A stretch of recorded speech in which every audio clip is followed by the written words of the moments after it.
there was a book next to our bed of aerial photographs of ancient sites. And this is when I had this epiphany, when I started, because you don't often see aerial sites of ancient sites, aerial photographs of ancient sites.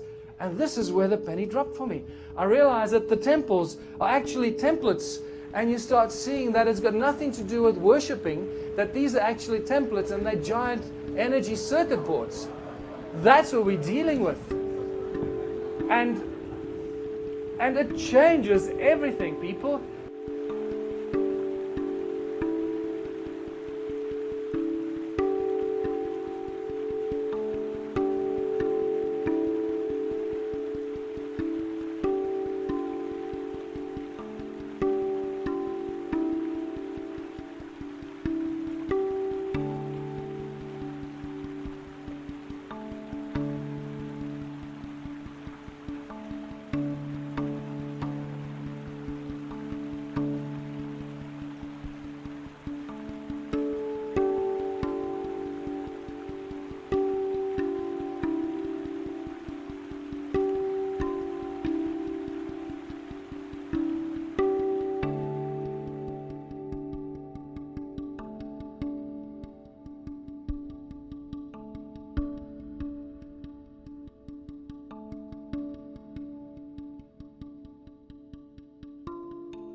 Whether or not you are religious, for most it is difficult not to feel a sense of uplifting wonder when walking through a grand cathedral, temple, or other sacred buildings.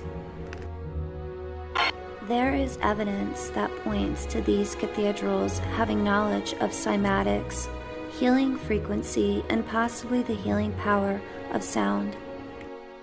The pipe organs and the architecture itself may have literally been healing places for centuries. Every natural and man-made structure emits its own energetic frequency that we are very influenced by. These grand cathedrals are built very similar to the human form. Cymatic and the chakras, not only are they energizing sound, can work wonders on the human body too, from lifting your mood to curing multiple psychomatic illnesses. In the book of Revelations, in the Bible, the number 7 represents perfection. In Revelations, it states the sevenfold Spirit of God could be the perfect Spirit of God, the Holy Spirit. It also states in Revelations that each church has a specific message or letter that is directed to each one of the 7 angels that belong to that particular church. These stories are trying to free us from our bond so that we can ascend to a higher vibration, uniting us with our own inner church. A chakra is merely a place where energy is moved from one place to another. Properly defined, when a chakra has been developed to the higher degree, it is then called a church. What I also found that this obelisk actually rings just like a bell. When I put my ear next to this, and Hugh Newman tapped on the other side, I couldn't believe it. It's just like those stones that I was ringing. They ring like bells, these obelisks. And I realized that they're actually giant antennas. And we're dealing with advanced technology on a gigantic scale. Others have applied the same technique and studied the cymatic patterns displayed when bells chimed within the structures.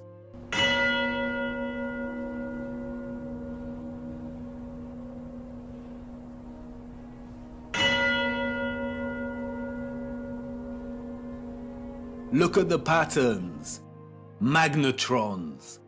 This is why so many magnificent rose windows resemble cymatic patterns so closely. This is why they look like the petrified pulsations of a star. The entire ceilings of many cathedrals also mirror this sacred cymatic geometry. This is why so many of the structures contain huge bells and chiming clocks.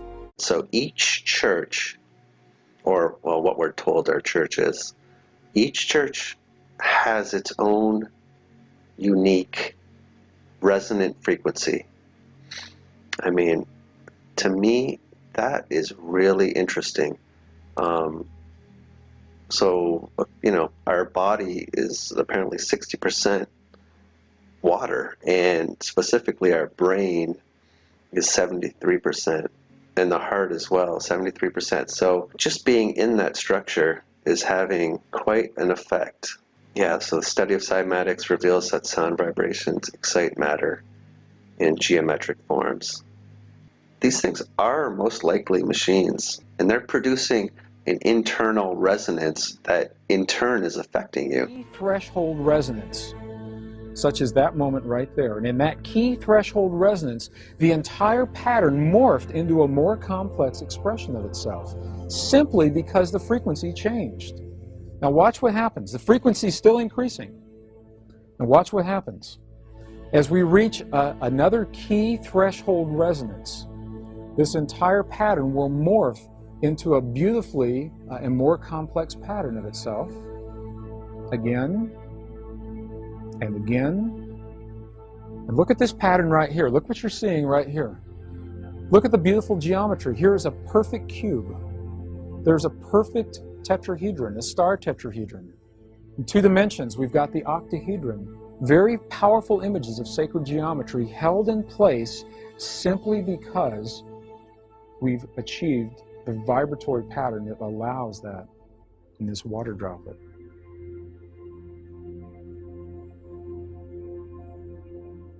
And as the vibration increases, these patterns will become more and more complex. You can see the pulse from where you are. Can you see the pulse actually in the water?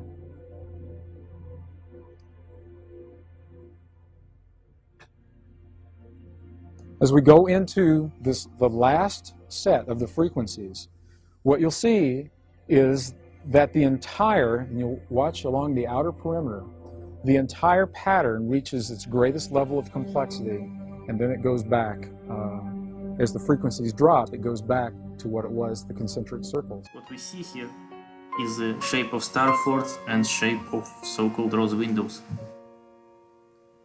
So we know that each church has own resonate frequency. We know that these pictures of water just reflects and shows the shape of frequency actually.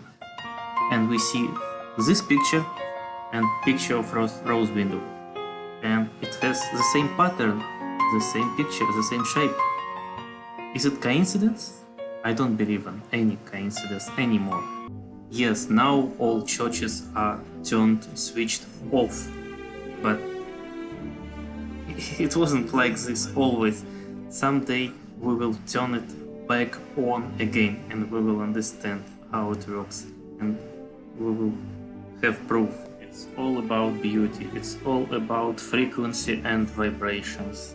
Just like Tesla said, everything based on vibration and feeling the nature, copying the nature and following it. It was ecological, clean energy, healing people, fulfilling our bodies, brains and cells with energy, healing everything on high frequency. Tesla said that highest frequency is God, frequency of God. So we were increasing our frequency, developing ourselves, getting rid of all bad habits and so on. It was totally different society, different principles, different economics and basement. When I compare what we have now to what we had, I understand that something is going wrong now. So what do we have here? We have one energy flow going from fractal antenna on top, going down through the 3 or 4 layers of resonators and resonating domes, going down, increasing severely, huge quantities, and it meets another vortex from down, increased by huge fractal antenna. And when they meet together, they collapse, or maybe they resonate. 1 + 1 is not 2 when resonate, it's 22, 52, whatever. And energy appears from nothing, from space, from ether, and it needs to go out somewhere on certain frequency. How energy can go out? Where? It needs some kind of exhaust. It's a window, so-called rose window.